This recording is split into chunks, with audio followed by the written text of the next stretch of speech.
ఉండే రీసెర్చ్ స్కాలర్స్ని అదేవిధంగా సాంప్రదాయాన్ని కొనసాగిస్తున్న వాళ్ళ వారసులను అందరినీ కూడా ఇందులో భాగస్వాములను చేసినాం. మామూలుగా సిమెంట్ కట్టడాలు కడితే అత్యధికంగా 100 సంవత్సరాలు మాత్రమే ఉంటుంది. సిమెంటుతో కట్టిన ఏ కట్టడం దాని జీవన ప్రమాణము జీవిత కాలము అత్యధికంగా 100 సంవత్సరాలు. కానీ రాతి కట్టడాలతో కడితే వందల వేల సంవత్సరాలు ఉంటుంది. దానికి ఉదాహరణే మీ ప్రాంతంలో ఉన్న రామప్ప దేవాలయం. రుద్రదేవుడు ఆనాడు కట్టిన దేవాలయం 800 సంవత్సరాలైన యునెస్కో లిస్టులో ఈరోజు చేరింది అంటే రాతి కట్టడాలతోని గొప్ప నగిశీలతోని రామప్ప మందిరం కట్టిండు రుద్రదేవుడు. కాబట్టి ఇయాలటికి అది చరిత్రలో నిటారుగా నిలబడ్డది. అందుకే అధికారులు సిమెంటుతో ప్రతిపాదనలు తెచ్చిన సిమెంటు కట్టడాలు వద్దు, రాతి కట్టడాలతోనే కట్టాలి. రాబోయే 100 సంవత్సరాలకు సమ్మక్క సారలమ్మ మందిరం గద్దెలు ప్రాంగణం ఆదర్శంగా ఉండాలి, ఈ ప్రాంతంలో అభివృద్ధి జరగాలి అని ఈరోజు ప్రతి కట్టడం రాతి కట్టడాలతోనే కట్టాలని ఈరోజు నిర్ణయం తీసుకున్నాం. అందుకే ఇదొక గొప్ప కార్యక్రమం, జీవితకాల అవకాశం. ఈ గొప్ప కార్యక్రమంలో మీరందరూ భాగస్వాములు కావాలి, మీ అందరి ఆశీర్వాదం కావాలి ప్రభుత్వానికి. మేము మిమ్మల్ని మనులు మాణిక్యాలు అడగడం లేదు. ప్రజల యొక్క ఆలోచన, ఆదివాసీ సోదరుల యొక్క కోరిక మేరకు ఈ ప్రభుత్వం ఈ ప్రణాళికను తీసుకొని వచ్చింది. 100 రోజుల్లో ఈ పనులన్నీ పూర్తి చెయ్యాలి అని ఈనాడు ప్రభుత్వం టార్గెట్ పెట్టుకొని పనిచేస్తుంది. జనవరి 28 నుంచి జనవరి 31 వరకు ఏదైతే ఈ సమ్మక్క సారలమ్మ జాతర జరగబోతుందో వివిధ ప్రాంతాల నుంచి వివిధ రాష్ట్రాల నుంచి ఈ మధ్య విదేశీ పర్యాటకులు కూడా ఇక్కడికి ఆశీర్వాదం కోసం వస్తున్నారు. భక్తులకు ఎలాంటి అసౌకర్యం కలగకుండా ఇక్కడ అభివృద్ధి కార్యక్రమాలు వేగంగా జరగాలి అంటే రాత్రింబవళ్ళు ఇక్కడ పనులు జరగాలి.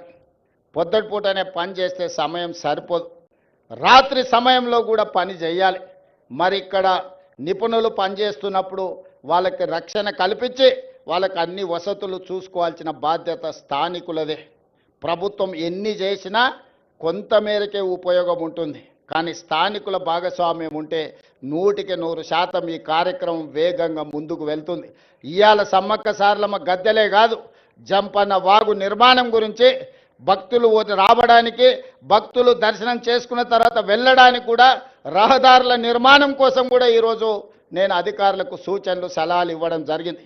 పొంగులేటి శ్రీనివాసరెడ్డి గారికి నేను ఆదేశాలు ఇచ్చిన, నెలలో 3-4 సార్లు ప్రతి వారం ఇన్ఛార్జ్ మంత్రిగా వారు ఖచ్చితంగా ఇక్కడికి పర్యటన చేయాల్సిందే, ఈ పన్నులను పర్యవేక్షించాల్సిందే.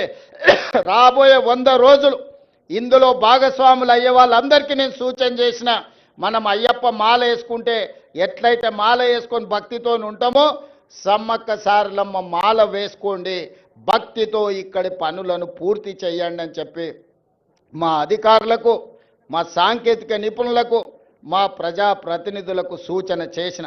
అందుకే మిత్రులారా, మళ్ళీ పూర్తి చేసుకున్న తర్వాత ఈ ప్రాంగణానికి నేను వస్తా. ఈసారి జాతరను అద్భుతంగా చేసుకుందాం. ఈ వేదిక మీద నుంచి కేంద్ర ప్రభుత్వానికి నేను విజ్ఞప్తి చేస్తున్నా, కుంభమేళకు మీరు వేల కోట్ల రూపాయలు ఇస్తున్నారు. మరి మా ఆదివాసీ కుంభమేళకు కేంద్ర ప్రభుత్వం ₹1 ఇవ్వడానికి కానీ జాతీయ పండుగ గుర్తించడానికి కానీ వాళ్ళకి ఎందుకో మనసు రావడం లేదు. దయచేసి కిషన్ రెడ్డి గారు, బండి సంజయ్ గారు, ఈ ప్రాంత ప్రజల ఆశీర్వాదంతోనే మీకు ఆ హోదా వచ్చింది. నరేంద్ర మోడీ గారు ఈ దేశానికి ప్రధానమంత్రి అయినరు. ఇప్పటికైనా ఆలోచన చేయండి. కుంభమేళనే కాదు, ఉత్తరప్రదేశ్లో ఉన్న అయోధ్యనే దేవాలయాలు కాదు, ఈనాడు తెలంగాణ ప్రాంతంలో ములుగు అడవుల్లో ఇక్కడ ఉన్న సమ్మక్క సారలమ్మ కూడా ఒక గొప్ప దేవాలయం, ఒక చరిత్ర ఉన్నది. ఒక పోరాట పటిమతో పౌరుషానికి మారు పేరు, రాచరికం మీద తిరుగుబాటు చేసి జెండా ఎగరేసిన సమ్మక్క సారలమ్మ జాతరకు జాతీయ పండుగ గుర్తింపు రావాలి. దీనికి కోట్ల రూపాయలు కేంద్ర ప్రభుత్వం ఇవ్వాలి. ఇవ్వకపోతే మీ ఇష్టం, నేనేమనను. కానీ సమ్మక్క సారలమ్మ అన్ని గమనిస్తున్నాయి. ఎందుకంటే ఇవాళ ఉదయం బయలుదేరే ముందు వర్షం ఉంటుంది, హెలికాప్టర్ పోదు సార్ అన్నారు. అంటే నేనన్నా, మీరేం చింత చేయకండి, ఏర్పాట్లు చేసుకోండి, సమ్మక్క సారలమ్మ వచ్చే అడ్డంకులను అన్నీ తొలగిస్తుందని మా అధికారులకు నేను చెప్పిన. మేఘాలు కమ్ముకొచ్చినట్టు వర్షం కురిసిన వాతావరణం ఉన్న మేఘాలన్నీ కూడా ఎక్కడికక్కడగా విడిపోయి ఈనాడు ఇక్కడికి వచ్చి ఈ మంచి కార్యక్రమాన్ని చేపట్టడానికి ప్రకృతి పూర్తిగా సహకరించింది. ఇవాళ ప్రకృతి ఒడిలో, ప్రకృతి వనంలో ఈరోజు ప్రకృతికే దేవతగా, దేవుళ్ళుగా ఈరోజు మనం కొలుసుకుంటున్న సమ్మక్క సారలమ్మ గద్దె మరియు ప్రాంగణ పునర్నిర్మాణానికి ప్రకృతి పూర్తిగా సహకరించింది. సమ్మక్క సారలమ్మలు ఆశీర్వదించరు. ఇక మనం ఈ సంకల్పం తీసుకొని కార్యక్రమం పూర్తయ్యే వరకు మనందరం కష్టపడి పనిచేద్దామని తెలియజేస్తూ మీ అందరి దగ్గర సెలవు తీసుకుంటున్న ధన్యవాదాలు మిత్రులారా.